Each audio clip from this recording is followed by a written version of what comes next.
Tila unti-unti nang lumalantad ang mag-asawa sa seryeng Marry Me, Marry You na sina Janine Gutierrez sa karakter ni Camille at Paulo Avellino sa karakter naman ni Andre.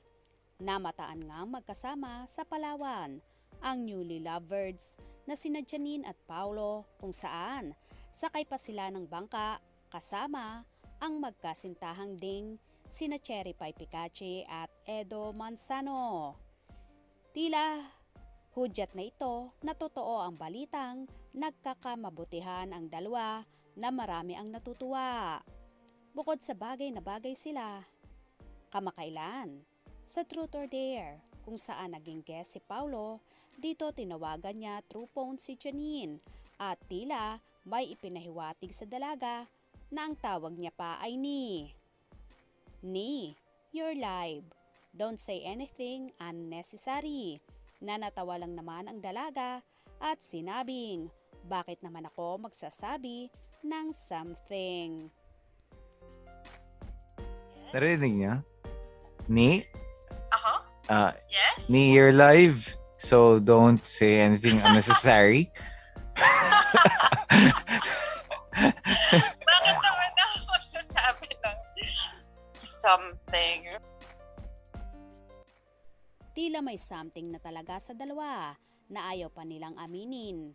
At ngayon ngang, kumalat na ang photos nila na magkasama sa Palawan, tuluyan na kaya ba silang aamin or pilit pa rin nilang itatago ang kanilang relasyon? Well, kung ayaw pa nilang lumantad, wag na muna natin silang i-force. Baka naman, may mga isinasaalang-alang pa sila kaya ayaw pa nilang magsalita sa totoong score nila.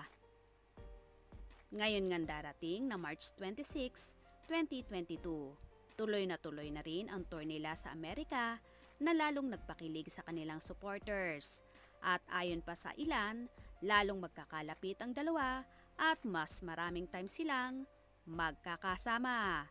Dahil aabutin ng 2 weeks ang nasabing tour nilang yon. Base na rin sa mga naglalabasang larawan at kilos nila, halata talaga na na-fall na sila sa isa't isa.